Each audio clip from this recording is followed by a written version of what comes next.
Welcome to the raw and uncensored Ambitchious Podcast. During our time here together, I will be instilling all of the strength, power, and determination you will need to use the very stones thrown at you to build your ultimate empire. We will redefine the word bitch from the derogatory to the acronym being in total control of herself. So let's adjust our crowns and prepare to live life ambitiously.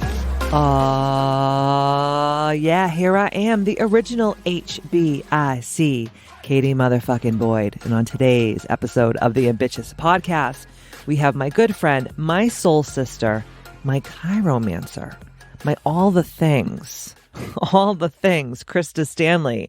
And Krista's we're having a slumber party tonight. We are. We're having a jammy jam. Yeah. And a little din-din after we do all of our work. I wanted to have Krista on here because she is absolutely fucking incredible at what she does. And she's going to explain all the things. But since I've been working with her and the girls from Ambitchious Academy have been working with her, they're looking at dreaming and creation in a very, very, very different way. And I just cannot wait for all the ladies from all over the world who come here week after week and listen to this podcast get a good taste of what you're bringing to the table today, because a lot of people have never heard of what you do and all the things. So I am really excited for this conversation. And thank you for coming all the way from New York to be here. You're welcome. So tell everybody all about you, because you are so freaking interesting. Like, it literally makes my nipples hard. Well, it's so good to be here. Thank I have you. to say. I'm pumped. I don't often get to, I've lived in the corporate world for so long, and it's only recently that I have kind of come out. And I tried to figure out what it was that I was doing. Like, I've been doing it since I was a little kid, but I didn't know. Nobody could explain it.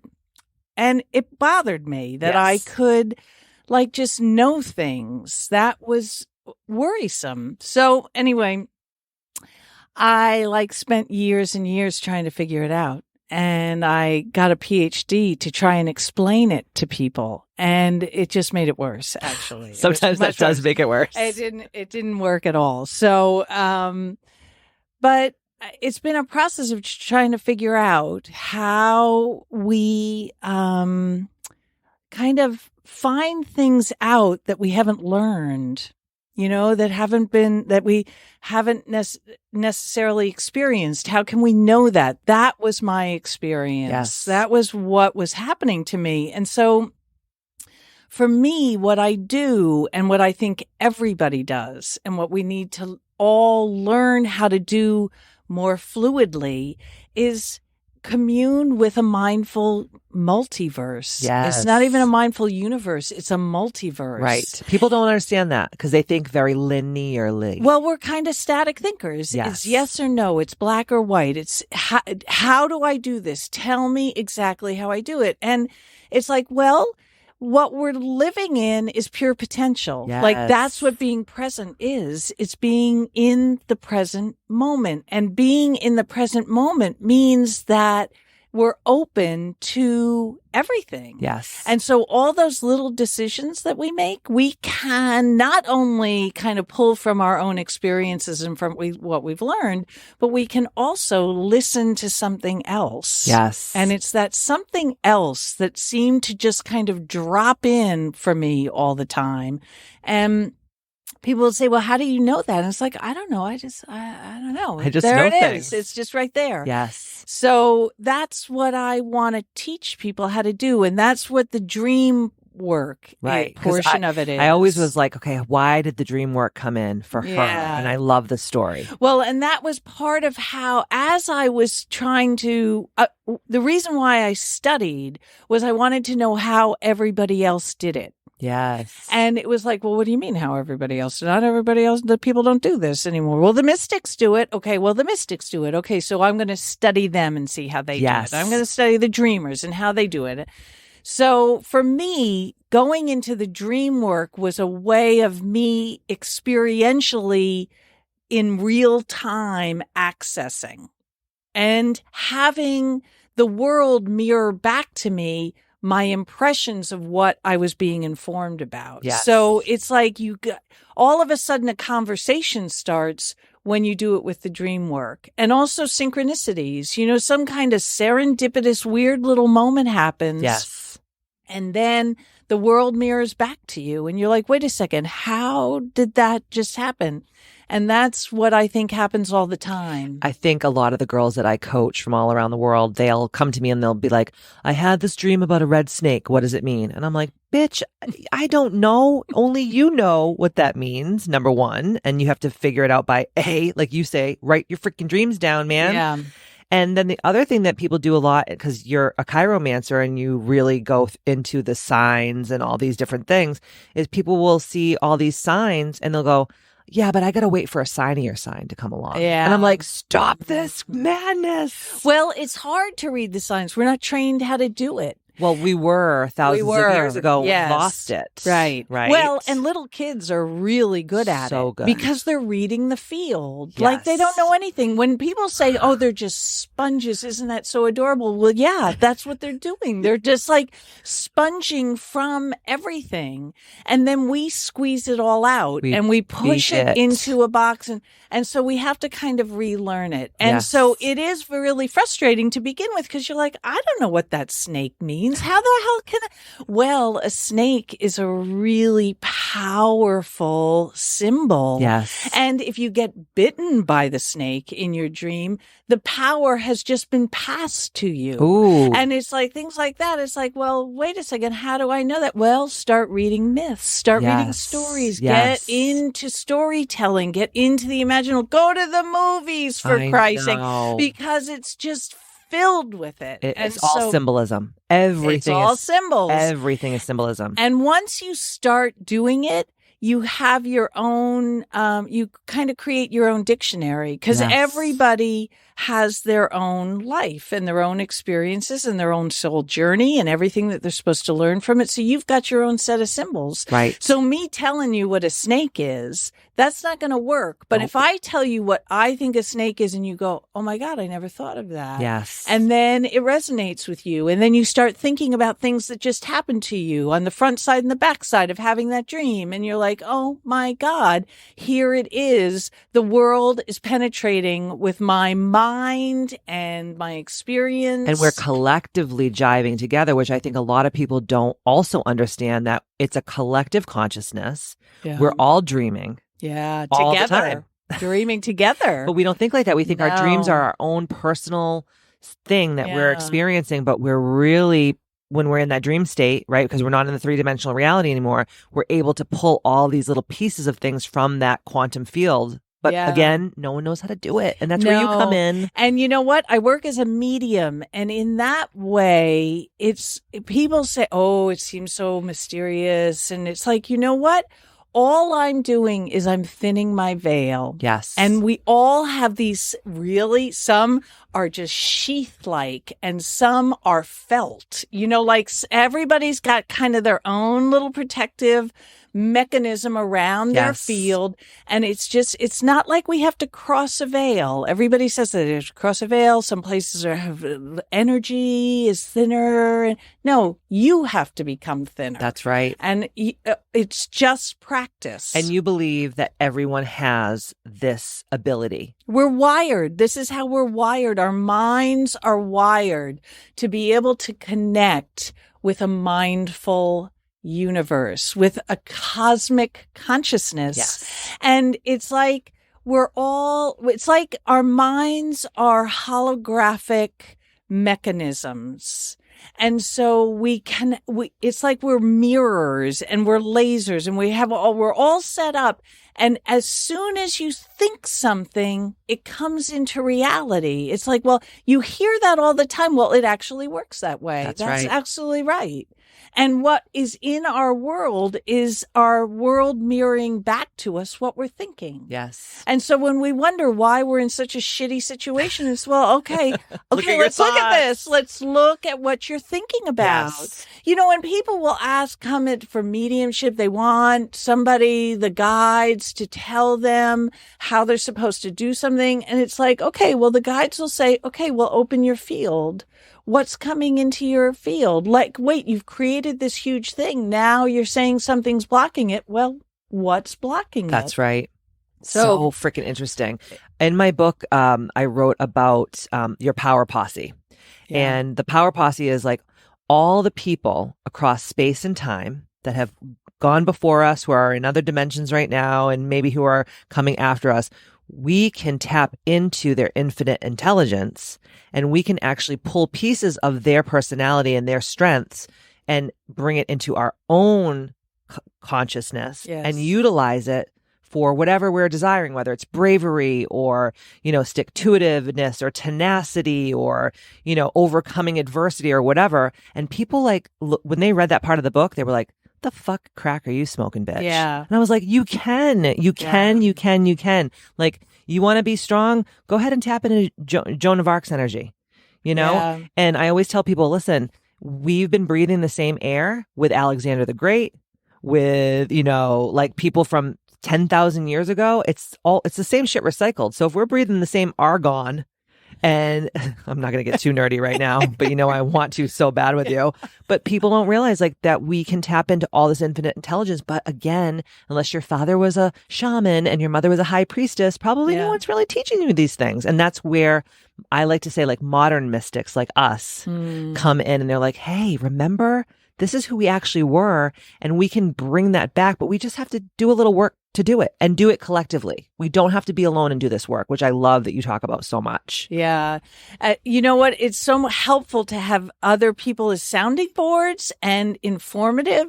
If we are, as you say, living in this mindful cosmos consciousness, it's just one thing. It's all information. It is. And it's our minds. Our minds can think.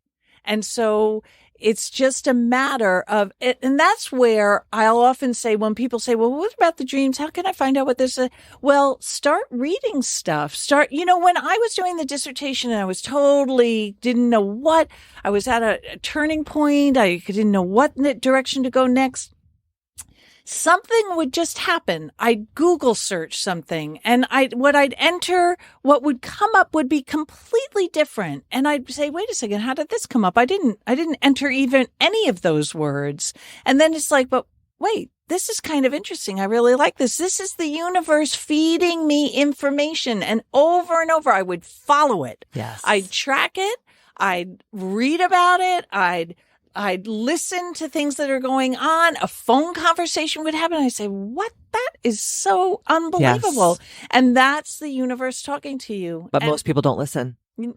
They don't listen. Well, I think it's partially because we don't believe that there is actually an interface. Yes. And it's like there's an interface. And so us mystics now are just living the interface. That's all. Yep. And so and as soon as everybody can learn how to do it, it's just a matter of breaking down that structure that says, there's no interface.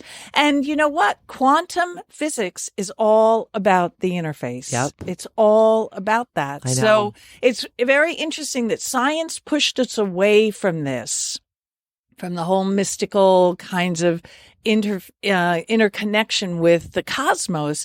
And now science is bringing us back to it. Yes. And don't you think that there's a collective pull also to be brought back into this energy? Yeah. Because we fought it for God. Yeah. The last probably 2,500 years at least. Yeah. Well, and it's amazing how it's almost like a wave where that collective starts to, what is it? The 100th monkey or something like that, where you get, and all of a sudden there's just and that I think is what we're experiencing. And I think that is what is, raising consciousness. Yes. Is like that is everybody kind of coming into this wave, and everybody's kind of lifting each other, and they're saying, wait a second, they're thinking, I've been thinking about this for a while, and wait a second, is this really true? And then they start to experience it. And then the belief structure that used to be kind of goes away. Yes. And they start to embrace this new way of kind of walking through the world. That's what it is. It's so crazy. This is just like a weird, funny story. But last week I was going to pick up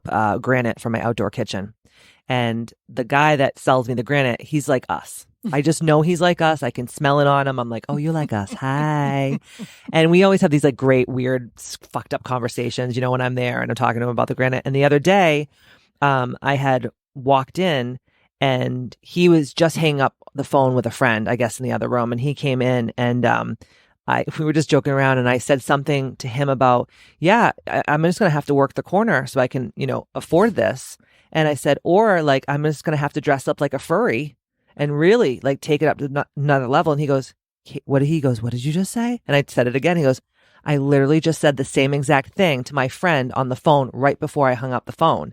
And he was just like looking at me and I was looking back at him. And I mean, it was a kind of a funny little situation, but I was like, this is how our brains are wired together. When we start to get in the same vibrational frequency, we can actually like think each other's thoughts and finish each other's sentences. But most people would be like, oh, that's just a coinky dink. Yeah. It's like, bitch, it's not a coinky dink. It's how we all are in that fabric of the universe, connected, just like the trees in the forest speak through their roots. And they all know that, you know, who's in the forest with them. And it's the same thing with humans that are on this spiritual journey. But I feel sad sometimes for the people that aren't awakened yet. But I feel like if we all keep doing this work together, we're going to, like you said, raise the consciousness more and more people are going to wake up and come out of that, you know, zombie land that they've been in for how many years of their lives, if not all their lives. Yeah. And I think that it's weird how things kind of go through when you refer to people being crunchy, or, you know, the whole way. That's where I grew up. You know, I was all a part of that. And it was really interesting because it was very curiosity generating. Yes. And I wanted to know what that is, but I didn't want to follow a guru. I was not, you know, I wasn't acclimated towards that. Yes. But I knew there was something more. And it's like, well, what is that was inside of me that kept propelling me towards this something more, which was very difficult in my life. My mother was totally against it. Like my friend, I would lose friends over it because you'd start to talk about stuff. And they're like, what are you talking about? Yes. And so, you know, it's not fraught, you know, like there can be real difficulty with bucking the system. Yes. But I think now we're all starting to realize how integrated the system actually is. Yes. And so how we can feel what a plant feels when we're coming over and we're going to yank it out of the ground. Right. It's like, what? Right. No. Or like I was driving by, they're doing some work down the street from my house and they cut down like acres of trees. And I swear to God, feel it. I feel it. I cry on the way to the studio to go to work. And I'm like, what the fuck is wrong with me? I don't know these trees, but I'm like, but I do know them because they're sentient beings. Yeah. And then you walk into where all the trees had fallen and you send out healing thoughts to them and you can feel it coming back. Yes. It's like we feel powerless. And I think what we have to do is start to recognize how powerful we really are. And it's transmitted through our minds. That's right. That 100%. It's how it goes. Well, it says in the Bible, thought, word, and deed. Right. And I mean, and all like in the esoteric space or the new age space, it's all about, you know, your thoughts create your reality. Yeah. Well, they fucking do. They do. It really is right. They That's really right. do. I don't know why this is so foreign to so many people. Well, and I think also it's really hard to see ourselves. And that's where the cooperative part of it is really good. And with the dream work, that's like critical because we can only see ourselves from one direction. Yes. It's really hard to be objective. Yes. And so when you have other people who are kind of listening, particularly with dreams, they're listening to your dreams, they're seeing it just from their point of view. And so when you're evaluating your dreams, you're saying, well, if it was my dream, I'd be thinking about it in this way, or I'd be curious about this, or I'd want to investigate this, or I'd want to go back into the dream and find out what was in that letter. Yes. And somebody would say to you, well, the dreamer would say, well, I never even had thought about that. I never even thought I had the power to do that. Right. But you do. You do. And so there are all kinds of tricks. There are all ways of doing it. And that's what we teach, you know, that's how, so that people who are curious and want to start learning the tools of how to start communing with the cosmos in this way. Right. And it's changing your life. And people think that when they go to sleep, it's just like, oh, I'm tired, I'm going to sleep. And this is just like what I have to do as a human. But they don't realize that they're astral travel. Oh my God.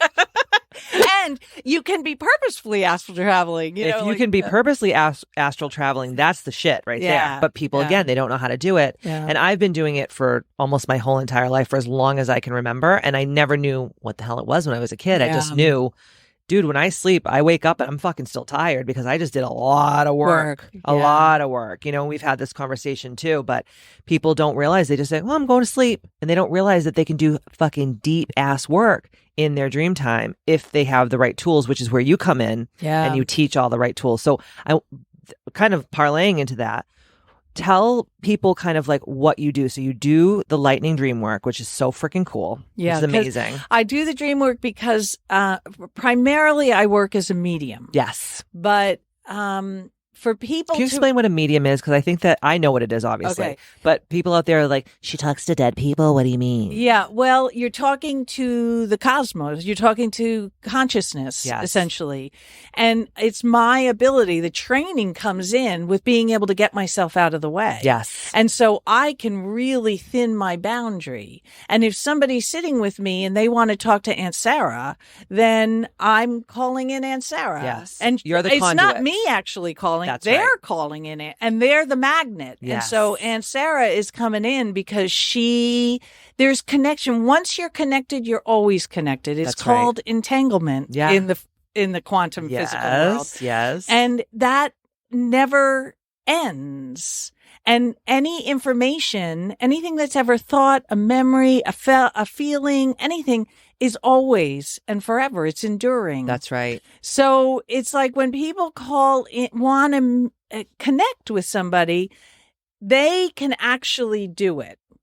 But I have to do it to kind of show them that they could actually do it themselves. Yes. Some people say, no. You could be psychic, but you're not necessarily a medium. And I don't know whether I agree with that. I think that we're all capable. It's just a matter of training so that you thin your boundary enough so that the information can start coming in. Yes. So when we did our session one-on-one, you and I, the first time, I didn't really ask for anything. I wasn't like, to talk to my Nana, talk to my dead dog or whatever. I wasn't like that. I was really like, let's just whatever the fuck happens. And nothing's dead. Nothing's ever dead. Well, it's just disembodied. Thank you for that. Because I always say that too to people like, my friend Maureen, who's a medium, always says, you're not dead. You're just different. Yes. Right? Because people think Aunt Sarah's dead. I can never speak to her. But as we know, because, if you went to school, energy cannot be destroyed. Right. Once it's there, it just is there and it just changes form. So you may not be able to sit Aunt Sarah down in the lazy boy and be like, hey girl, what's up? And have a conversation with her, but you can do it in a different way. Yes. And that's kind of where you come in, where you allow yourself to drop into that space that is not a three-dimensional reality space where everything is concrete and everything is here and everything is like real, right? And you drop into that more liquid, more flow space where you can actually have conversation with this entity that's no longer in a three-dimensional reality. Yeah. And you speak to them in a different language. Yeah. It's like it's like being able to speak with your best friend through your mind. It's the same thing. It's like knowing what your kid is thinking. Yes. It just is, that's the same kind of way. And for us, when you're not seeing somebody, you're not in the same space with them, it requires something a little bit, it requires some technique. You just have to kind of learn how to do it. And some people are just naturally born with the gift. And some people have it. They don't even realize they have it. They don't even know how to use it. That was me. I just had it and I didn't know what it was. Yeah. I didn't know how to use it. It scared me. Mm-hmm. I didn't feel comfortable. I didn't have anybody who was training me. But I trained in evidential mediumship so that when you're connecting with spirit, they're giving you very specific information that the sitter is going to know. Yes. And that makes people feel really comfortable. Yes. And that makes their guard kind of melt. And they say, wait a second, how did you know that my Aunt Sarah wore that stupid flowered apron like every day of her life? Yes. And it's just, that's how it works. And they're going to give me that piece of information because they know that's going to hit you. Yes. And you're going to be like, oh my God. Right. So, I mean, when it gets to other sorts of guidance, whether it's coming from guides or people say ascended masters, angelic realms, Yes. I don't know what it is. They're not telling me what Right. it is. It's just information. Yes. And sometimes Well, we like to label everything. we like it labeled because then it compartmentalizes Mhm. it. What the way I would label it is it has a different resonant field. Yes. So it's like when you're moving from one space to another in our earthly world, you move into like this beautiful kind of forest or something. You've moved from a path out on the street into this forested area. You can feel the difference. And it's the same sort of thing. You're like, wait, I'm in a different space now. And whoever's communicating with me is coming from a different vibrational level. Yes. And I can tell you what that might look like. It's purple. It's sparkly.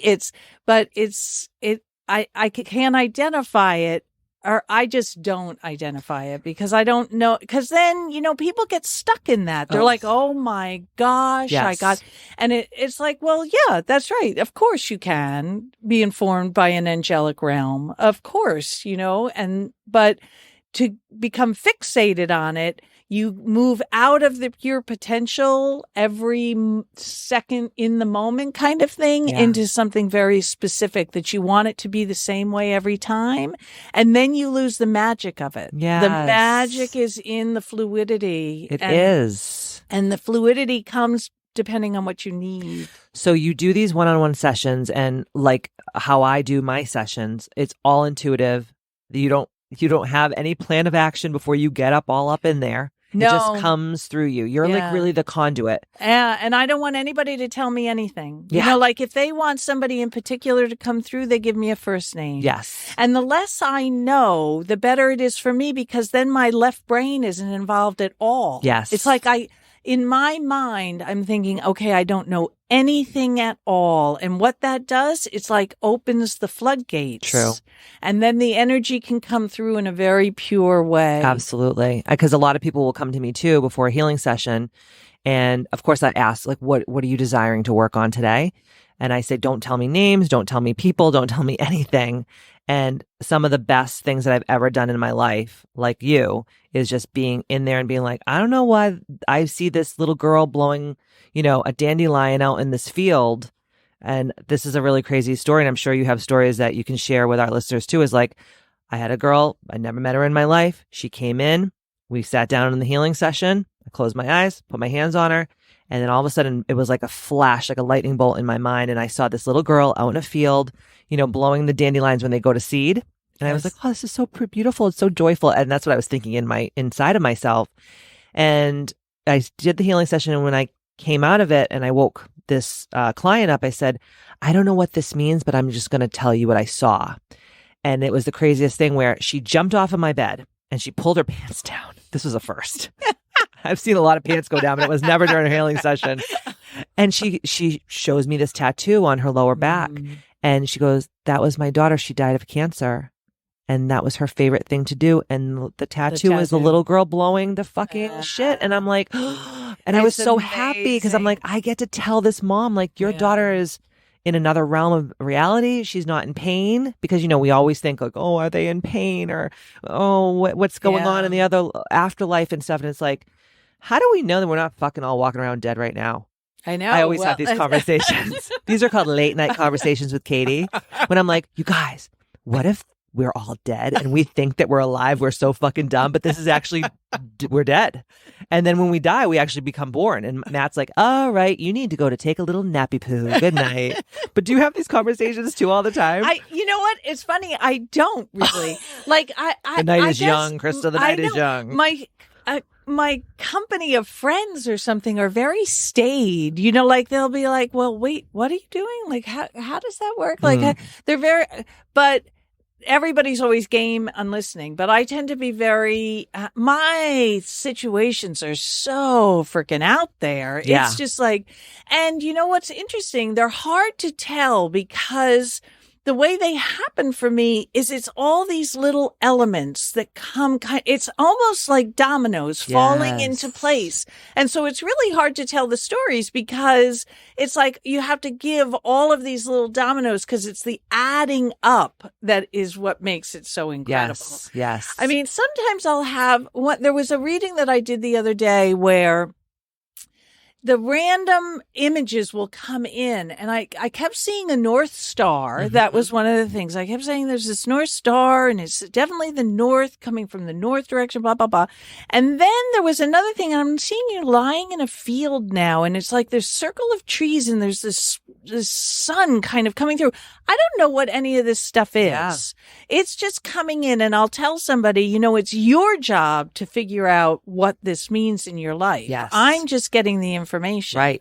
At the end of the session, it was the same kind of thing. She shows me this necklace that she was given, which was this little North Star. Oh my God, stop it. And then she pulls the laptop around to show me this picture that was on her wall of this painting that she did that was her mother's favorite painting of these trees, a circle of trees, and this dappled light coming through on this circle. It's like, chills. Okay, I get crazed like that. It's like, whoa, that's amazing. Can you believe that? I'm the one saying you're like, that. wow, I'm the shit. Look at me go. This is so cool. Do you see how this works? This is amazing. Yes. And it's so beautiful and filled with hope. And it's like comforting. It's, it just carries us through, and that we have all these tools that we can learn how to recognize it when it's coming through. It's not happening all the time. People are like, oh my God, are my parents going to be watching me while I'm in bed with my,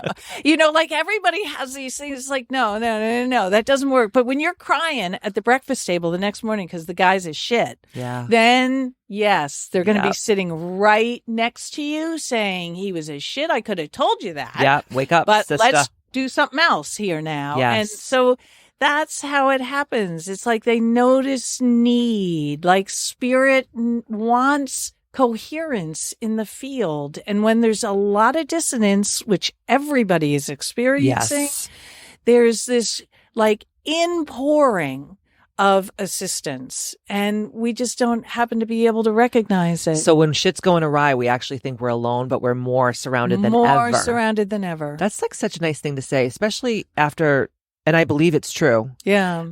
Especially after the last couple of years that we've all had and experienced. Like we really have and I know I will speak for myself. Like some days I'm just like, what the fuck is going on? Like what are we doing?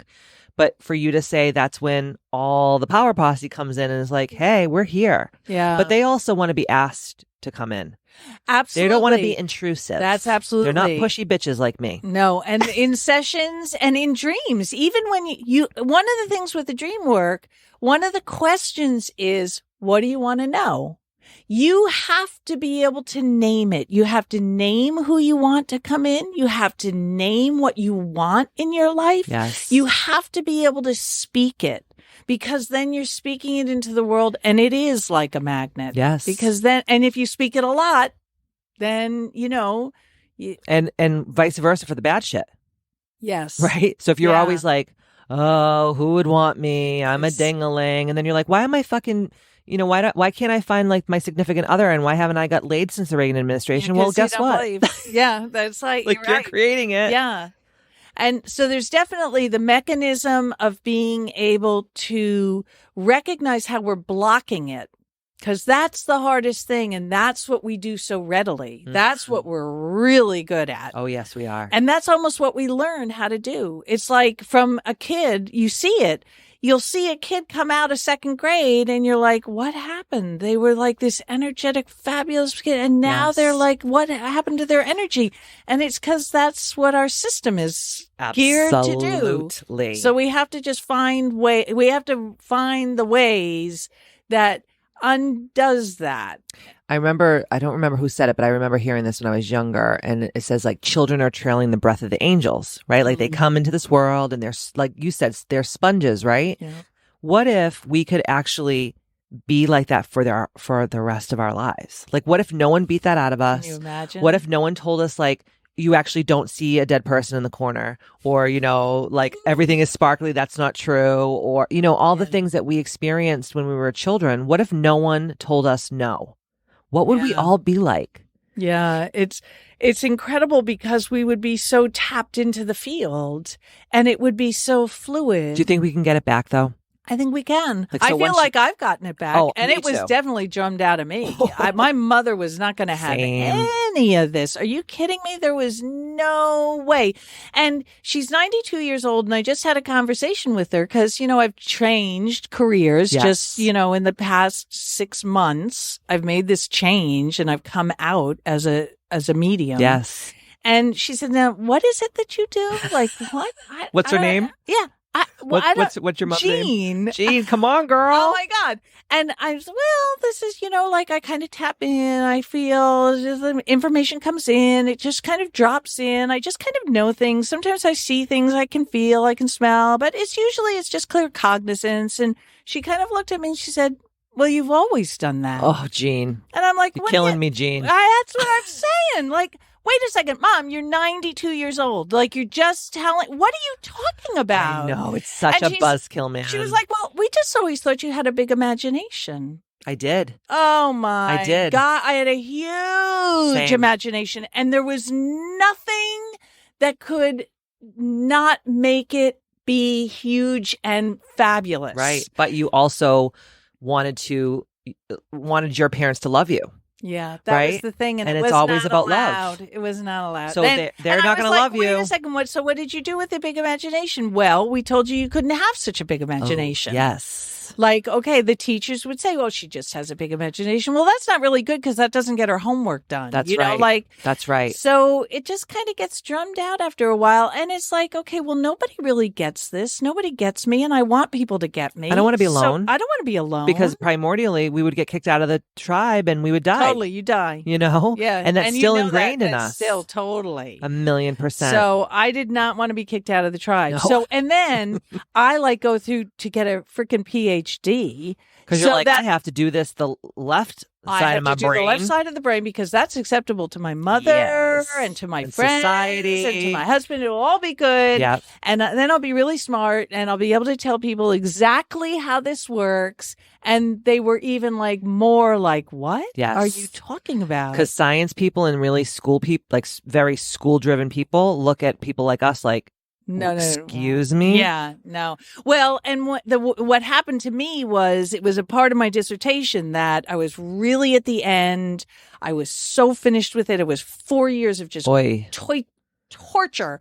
And I got to the quantum part of everything. Oh. And I happened upon an article in Neuroquantology by this physicist, Federico Carminati. Yes. And I knew it was the key to everything I was talking about, which is this whole thing that we're talking about is how do we commune with a larger consciousness? Like that's happening. Yes. How does that actually physically work? I wanted to know that.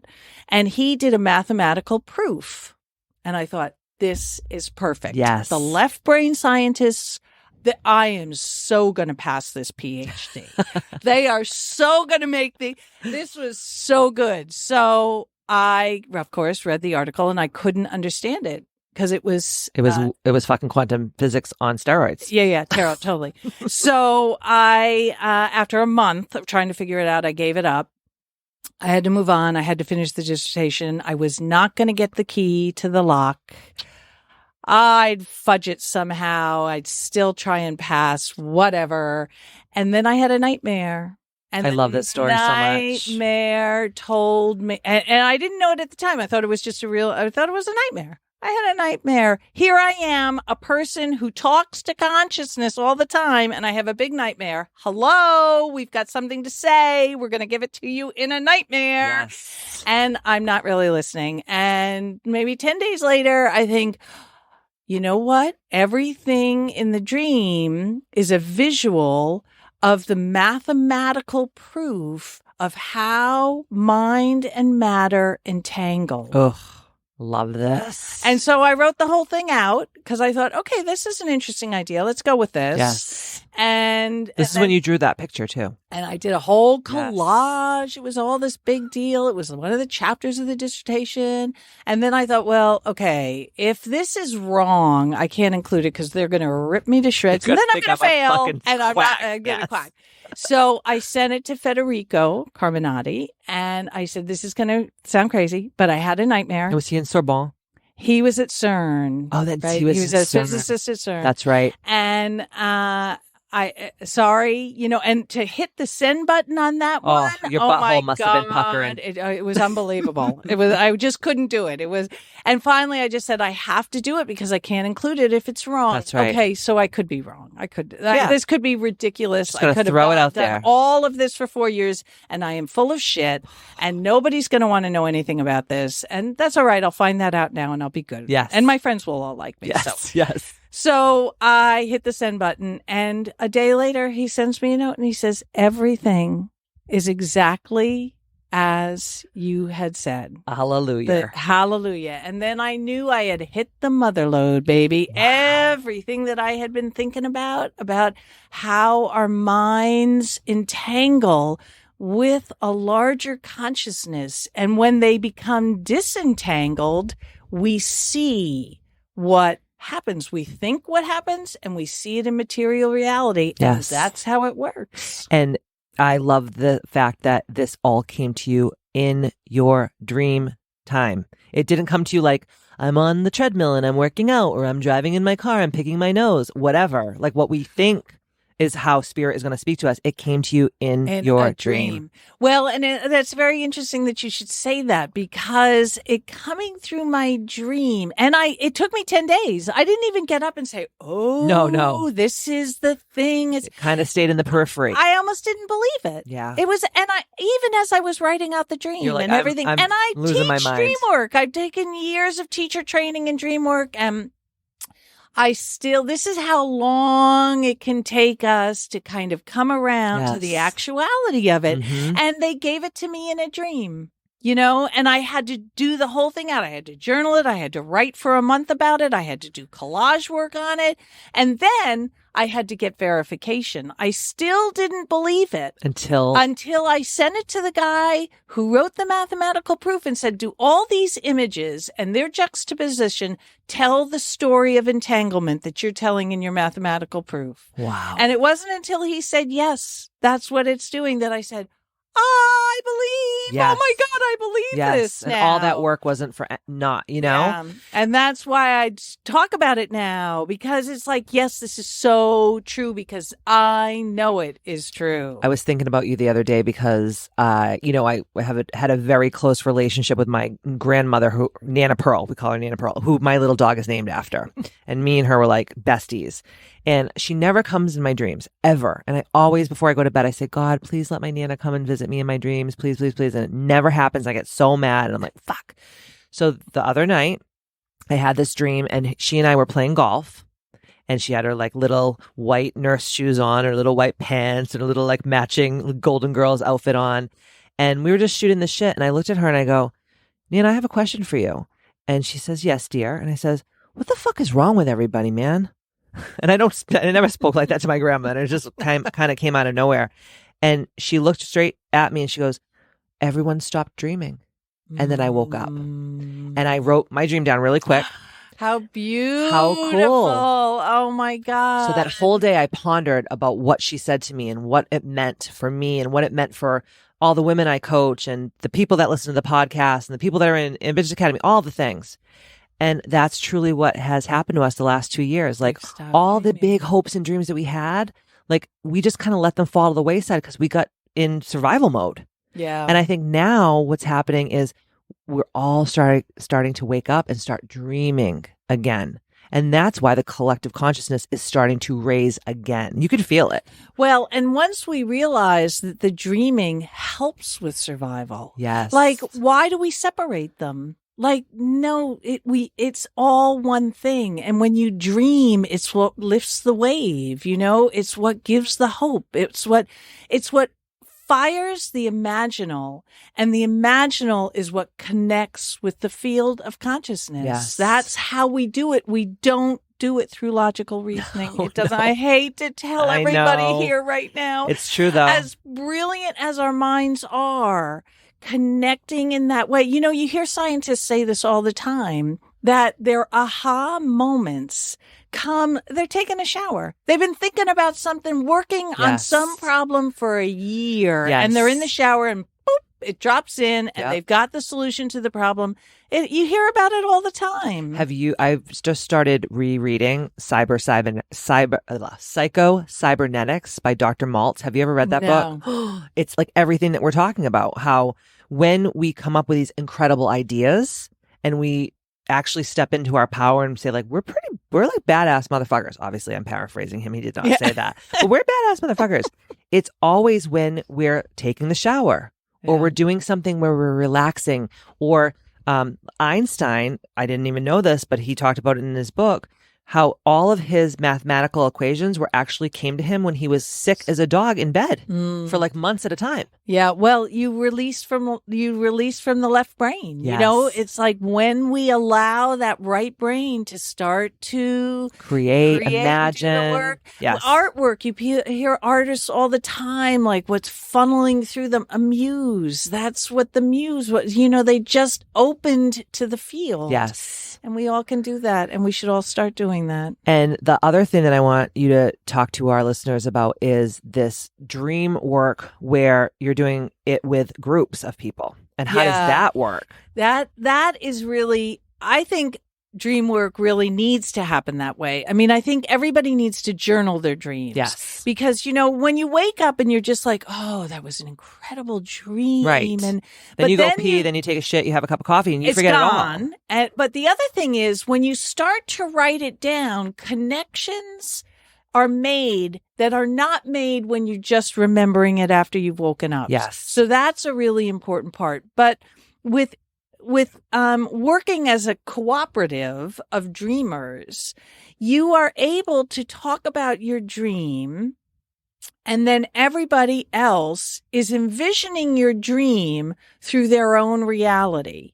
So their interpretation of the dream could be way different from yours because they're different. Yes. And so by sharing their impressions, and we actually phrase it that way, if this was my dream, then I would be curious about this, or I'd want it, or this color would mean this. And somebody said, well, that color has never meant that for me. And maybe I should think. Yes. And then what happens is something opens up. It's like the field, your mind opens to the possibilities. field. And then all kinds of information comes in through that one little entry gate. So you do this virtually, and you can do it in a group in real life. So you have this group of all these different people. Yeah. And then someone comes and says, okay, this is my dream. This is the dream that I had last night. Right. And then each person in that group will give like kind of their 2 cents on like what the dream that the dreamer just told means to them, or how they're interpreting it. Yeah. And sometimes I won't have any interpretation at all. Like nothing is clicking for me. There's no resonance, but the other people in the thing they have all these like intense, like, and sometimes it's just one aspect of the dream that you say, well, wait a second, when they open the door, I don't know, wait, what direction were they coming from? And was there sunlight coming through the door? And like people will ask all kinds of questions, say, oh, well, I didn't think, yeah, there actually was sunlight coming through the door. Obscurities that you would need. That you didn't even think about. And so what it is it's kind of blowing open your mind to the field, and it's taking us out of our habitual habit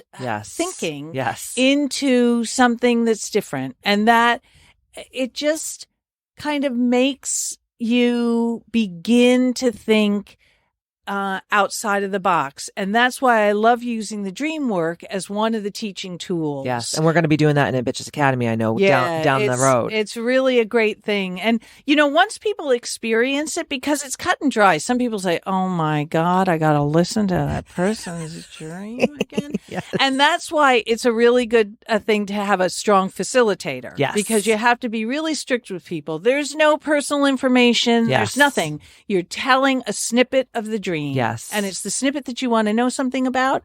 We're all going to like weigh in or not. We're going to ask some questions or not. And then you're going to go away with that dream. And you know what? It's interesting too. Everybody else goes away with the dream. Mm-hmm. And I notice that when I'm doing demonstrating with the mediumship, and you have a whole 20 people, and they're not getting any messages. Some people are not getting any messages, and they'll come up afterwards and say, that was just so incredible. The energy that I was feeling and the things that were coming into my field of reference. And so you're informed because that's the way it works. Yes. And it's not necessarily a direct message, but you're in the field and you're now reading the field. So cool. It's so awesome. So if you had to give like just a couple of like little quick to-dos for people who desire to work with you, but obviously they got to kind of do a little bit of work before they come if they're going to do the lightning dream work, right? Because they have to know like, okay, what dream am I talking about? So if they're not writing their damn dreams down, how the hell are they going to have anything to talk about when they actually work with you? It would be sometimes, people like say, well, I don't really have a dream. And then the dream will pop into their head. Yeah. So that's what being totally in the moment is, and some people are really good at that, or they'll relax enough, or they'll sit down with me and I'll get an impression about something and they'll say, funny, you should mention that. Right. You know that there's like the juice is flowing. Yes. When somebody says, that's very interesting that you should mention Mm-hmm. that because I just blah, blah, blah. And that's the flow, that now you're in the flow and you're in the present moment. Right. So people, if they're really curious about specific dreams, like nightmares in particular, Yes. you're given a nightmare because they know the cosmos Yes. knows you're going to remember it. Oh, yeah. And they've got a message that they've probably been saying for quite some time. Yes. They're really You just ain't lovely listening, little honey. dreams. And you haven't been, and not only just through your dreams, but through your daily life. Yes. And you're not really listening. So Yep. now they're going to say, okay, let's listen. Let's give it to her 2x4 in the back of the head. I think for people in the beginning too, just as they're starting to learn how to do this, it's very helpful to have a sounding board. Yes. Because they're starting to get that kind of objective questioning that they're going to be learning how to do themselves. And that's Interesting. what the Kairomancy is, because it's divining through meaningful moments. And so when you have a meaningful moment, you go, whoa, that was really meaningful. And you're not quite sure how you're supposed to, like, do I evaluate that? Or what does that mean? It Yes. felt really meaningful. And then with the Kairomancy, you learn how to start to pick it apart. You learn how to be able to look at symbols and synchronicities through kind of a different lens, and you become really good. We're all chiromancers. Yes. We do it very well. And we're very good at picking apart other people's symbols. Yes. So give some, just some little here and there's about like different symbols and signatures that come up for people a lot that are like, hey, pay the fuck attention. Yeah. Is there anything that like is a reoccurring thing that you hear a lot from people? Like, I see this number or this bird or this A lot dog of or people this. get numbers. Yeah. Numbers are really important. And you know what? I am just not like tapping into the field. Yes. And getting all the information about the symbols. I read books. Yes. I go at numerology. Same. Tarot. What do they say? What do all the different things like, divining cards, all of the nursery rhymes, movies, Yep. all of that I'm learning, because if all the information is always there, Yes. it's enduring, then you're right.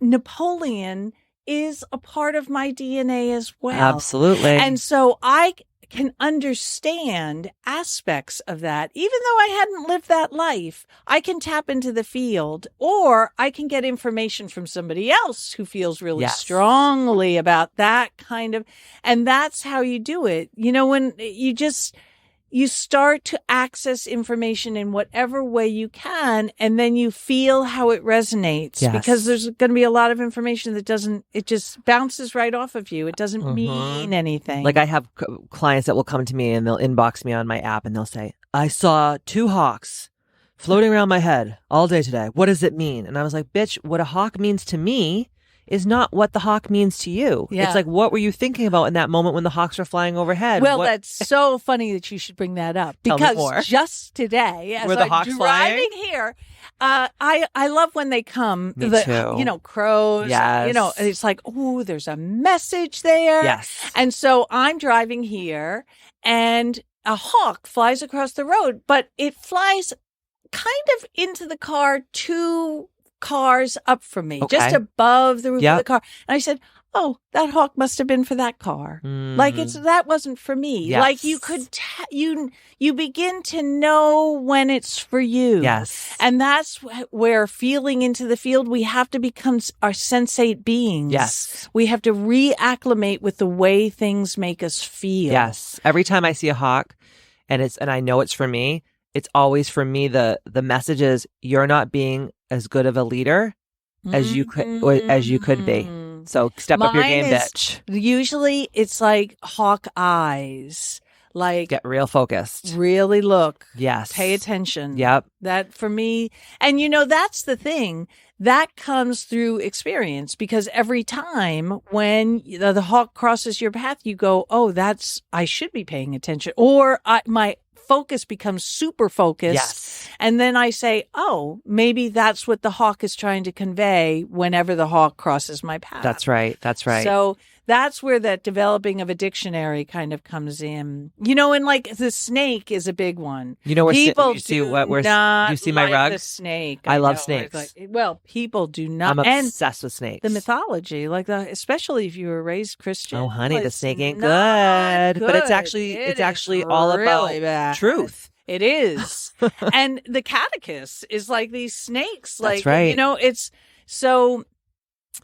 And somebody had told me this too. We were having a conversation about the snake. I think I had a snake in my dream, and this was one of my dream girls who we talk about our dreams all the time.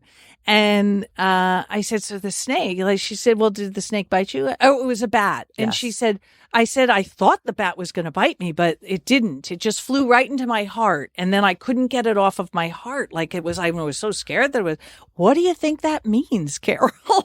That's what I'm saying to her. She said, well, did the bat bite you? I said, no, I thought it was going to bite me. And she said, oh, that's too bad. It didn't give you its medicine. And I was like, wait a minute. Yes. No, really? Like something that we're so afraid of. And it's like, well, there's some medicine there. That's right. And so maybe you should start paying attention to bats and what bats mean and how they fly and that they've got radar and what's going on in you. And then one thing leads to another, and it's that domino effect. And you start becoming imagination. Yes. And you just start opening up to the field. Yes. Like people hate spiders. And I love spiders. Love spiders. And I said, dude, think about what a spider does. It's the only thing in the whole entire universe that we know of that can weave a web. And how magical is that shit? Web. I mean, come Oh, on. yeah. The First Nation, it's grandmother spider. Like this That's is right. a very powerful, Yes. really beautiful. And when you look at the webs, and then there's that kind of information. You're looking at a web and there's like a little face in the web, or there are letters in the web. Yes. It's like, what? Yeah. Like, is this actually happening? And it's like, well, yeah. Mhm. But we've been so brainwashed to fear like the snake and the spider and all these Yeah. different things. And it's like there's so much medicine when it comes to these like fierce or ferocious or even Yeah. poisonous animals, insects, arachnids, whatever. Yeah. And that's where it's good to go back in time in the storytelling that would happen about other cultures' experiences with nature Yes. in particular. And then it starts to open us up because we only have the books that we read, Oh, yeah. the little red hen. That's or, it. Whatever. That's Right? it. That's all we had. And what's so funny is my aunt, my father's sister, was a voracious reader, and she read the craziest shit. But she was obsessed with Greek mythology and just mythology. And I would read all the mythological books, and all my friends would be like, what the fuck? Don't you want to watch, don't you want to read Babysitter's Club or something? And I'm like, no, dude, so I've grown up with that. I was obsessed even at a young age with Joseph Campbell. He talks about the myth, mythology and legend and all this stuff. And I love anything that has to do with archetypes. But we just don't get into this shit. No one even is open to it. And once you see it, like the hero's journey, that whole Campbell that thing, is the best. It's like we're all on a hero's journey. And then you start to be able to see yourself in that, and your experience in that. And it's like we're just living in that, yes. And then you can learn from that. This is the Cyclops. Yes. This is the, and you're that. It's pretty freaking amazing. It's amazing. I've always had, I told you when we first started working together, I've had a reoccurring dream of sitting on this rocky, just little beach, and it was on like a massive body of water, but it wasn't an ocean. It was more like almost like a tributary going out to the ocean. And there was these huge Viking long boats, black. And I've had this reoccurring dream my whole entire life. It just keeps coming and coming and coming. And for people out there that have these reoccurring dreams, because I think a lot of people do, and they just like chalk it up to, it's just this dream that I have. It's not a big deal. But do you think that reoccurring dreams have deep messages in them that we need to kind of delve into deeper? I think they have deep lessons in them. There's something that we have to remember or be reminded of, or some sort of empowerment that is being offered to us that we have to take. Yes. It's like we have to, it's like the bat flying into me. That bat had something to say to me. Yes. And I was totally terrified of it. And so if that had been a recurring dream, I would have to like entertain that. That I had a recurring dream of a black dog, a huge black dog, like a Great Dane, yes. which I grew up with a Great Dane. So that's unusual because I loved that dog. So there was something about that. And it was like, why does this dream keep coming to me? Yeah. I'm terrified. I turn down my street and I'm terrified and he's going to rip my throat out. And I just, it's not that complicated. It's like standing up to something that you're afraid of, or that you don't want to look at, or that you're afraid is going to hurt you. It's like finding your own inner power. So finally, in one dream, I was so fed up. In the dream, I'm so fed up of this stupid black dog going to rip my throat out. Then I said, go ahead, rip my throat out. Fight me. Yeah. I just lifted my head and opened my throat right to him, and he just totally melted away. And so I really think that it's opportunities to see where we are faltering slightly in owning our own power. Yes. And kind of taking it back and saying, I'm going to take that. Yeah. And I'm not going to be afraid of you. And so the Viking ship, when we started working together, I started obviously thinking in a very different way about my dreams. And I realized two things. One was the Viking thing was to remind me that you're a fucking warrior. Don't forget where you came from. Because I worked with Dolores Cannon and before she had passed, and did a lot of past life regression. Yeah. And one of my past lives, I was a Viking war strategist, Yeah. So I'm very like connected to that energy.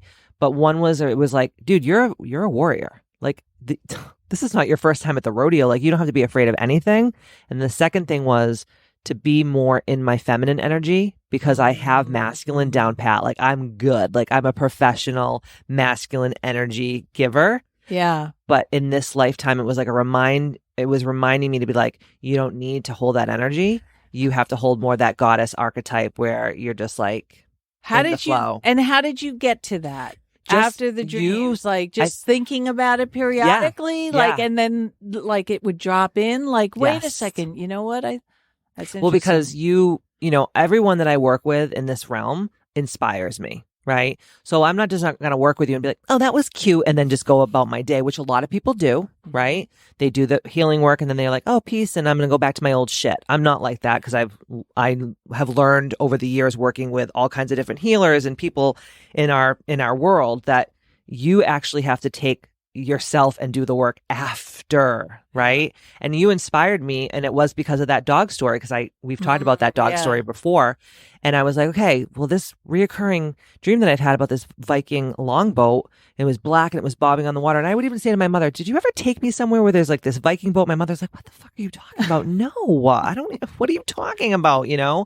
And I was like, okay, this has to be this, you know, Krista told me, and I started just playing with it. And I just kept asking divine intelligence, like, what does it mean? Why did I have this dream my whole life? And the two messages for me, and I'm very connected to spirit, as you know, and it was like, you already been a warrior, you know how to be a warrior, but now in this lifetime, step away from that and be more in your feminine energy. Yeah. And that is what's going to actually help you get further than being in the, you know, that masculine energy all the time. And did something happen? Like, was that like an aha moment? Yes. Or some sort of resonant, like it was like ringing a bell or something? Yep. So it's funny because you can't see because you're listening, but Krista and I are sitting on top of this black snake rug. And I bought this rug right after I started working with you because I had a dream about a black snake that bit me in my dream. And then I started doing all the research about like, okay, what does this mean? And then I started tapping into infinite intelligence and being like, what does this mean?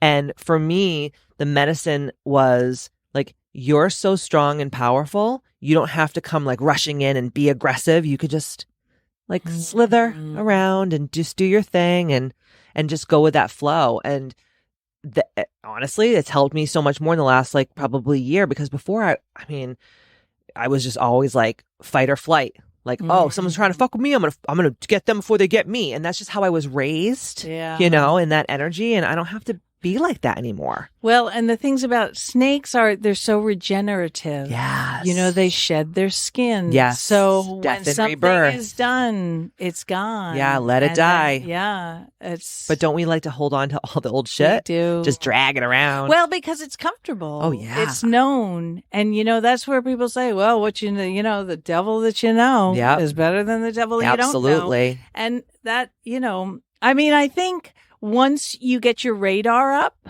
and you start to train in learning how to read the field and be very present, you can tell when if I don't believe in that sort of negative kind of personified embodiment type of thing. I've just never encountered it. But I have encountered negative energy in human form. That's right. And you learn how to get your radar up. You know, I lived in New York City. You get on the subway, man, and you go, whoa, there is some creep standing behind me, and I better move to the other end of the subway right now. And I haven't even looked behind me. I call the subway in New York instant diarrhea. Because for me, when I get like around low vibrational energy, it gets me like in my lower chakras. And I'm just like, I got to go shit. So I can't do the subway in New York, man. Because I'm like, there's too many kookaloops. Subway. I know. Crazy. I lived on it for 10 years or whatever. That's when you need to protect your energy. That's where, that's the lesson. It's like you start to understand your environment. You live in it and you can read it. Yes. And that's all it is. It's the same thing that we're talking about here. Yeah. Is you start to open up to this field of energy. And lots of people say, well, that's really scary. I think that, like, what if some negative kind of thing comes in? Well, they're not really. It's not. That's, Well, you're actually the one, this is like such a side conversation, but you're actually the one when I started working with you and I was like, hey, dude, I get like bad sleep paralysis. And you're like, tell me more. And you're like, only us sick fucks are like, yeah. And, you were asking me questions like, when does it happen? And what happens after? And blah, blah, blah, blah. And I said to you, it's the scariest thing because it usually happens to me when I do really deep spiritual work with a lot of people. And I always thought like, it's almost like the dark force energy is like pissed at you because you're trying to wake all these people up. And it's like, oh, we're going to go in there and we're going to throw a little monkey wrench in your fucking wheel, bitch, and fix your wagon tonight and scare the shit out of you. Almost like to like make me stop doing my work. Because I just noticed it would happen during those times. And you said, okay, well, what happens when you're paralyzed? I said, well, this gargoyle looking fucker goes on my chest and he turns away from me and like, and I'm like, fuck, I'm paralyzed. Like, I can't get out of this. And I'm like, I feel like it's the devil. And you're like, Katie, it's not the devil. And I was like, it's not. And then do you remember what you told me? Yeah. Well, we were talking about the idea of protection. Yes. And it's like, well, what if it's a protector? Well, it looks like the frickin' devil. It looks like it's like this scary gargoyle. And it's like, well, yeah, it's a protector. That's what are gargoyles put on the churches and stuff to do? Protect, for heaven's sakes. They're supposed to look scary. Yes, because if they looked like little marshmallows with wings, no one would be afraid. All the dark forces around wouldn't be afraid of it. Yeah, no, it's. I was like, thank you for that, because I really grappled with that for my whole life. I've had sleep paralysis, and it's Has scary. that helped after the? No, I haven't had it since we had the conversation. Reframing. I know, it's like, well, and it's interesting when something is reframed like that. Yes. Then somebody had said that to me about having these, as she was kind of awakening in terms of becoming more aware and spiritual of the field and all of that. She said, I'm getting these waves of like real sadness, incredible deep sadness. And she was associating it with some sort of negative something. And I said, well, maybe it's just nostalgia. Yeah. Maybe it's not. And you can feel really sad. Like it's like something is going to change. Yes. And you know that you're going to be leaving that house now that you grew up in, and you're going to be going somewhere. And so sometimes if you reframe it, the next time that you're kind of coming back into your conscious self, and your brain hasn't totally woken up so that your body can't move. Yes. There's actually a physiological aspect to this paralysis, because if you acted out your dreams, we would be in big trouble. Oh, especially mine. So the pons shuts your brain, your body down. You become paralyzed. So the pons is a part of your brain. Yeah, it's a very ancient part of the brain, and it shuts down your body as you dream. So you don't enact your dreams in that sleep state. People that have problems with their pons that have been disrupted because of some sort of brain injury or something, it's a serious issue. So you're jumping on the bed and it's like really. So that's the purpose. But then also if you reframe it and you think, okay, I'm coming back into my body is still paralyzed, and if I am consorting with spirit, the spirit realm, and I need to be protected. Right. And we all need to be protected. And it's not necessarily from evil spirits. Mm-hmm. You know, it's just protection for us learning how to become empowered. And when we're really disempowered, we can be very dangerous to ourselves. Yes, absolutely. I think that's the difference. It's awesome. This was like literally the best. I could talk to you for 75 more hours, but we actually have like fun things to do after this. Like that's good. Like cool things. Yeah. Talk about weird shit and eat some food. Yeah, right. So Krista, if people want to work with you, we're going to link all of your information in the show notes. So your website, how they can contact you. And is there anywhere else on Facebook? Do you have a business page on Facebook, or is it just your personal? Business on and what's Facebook. It called? The Krista Vibe Mediumship. Okay. And because I'm really starting into all this now. We're trying to get her on the gram. Yeah. I think I might have to do that with you. It's funny because living in the corporate world, you have a job. You go to your job, you figure out it's corporate management. Yes. You figure who's not communicating well and what needs to happen and what's getting in the way and how do you make that work well. Okay, that's all very easy. This stuff is much harder. Oh my God, social media and how do you contact people and how to be.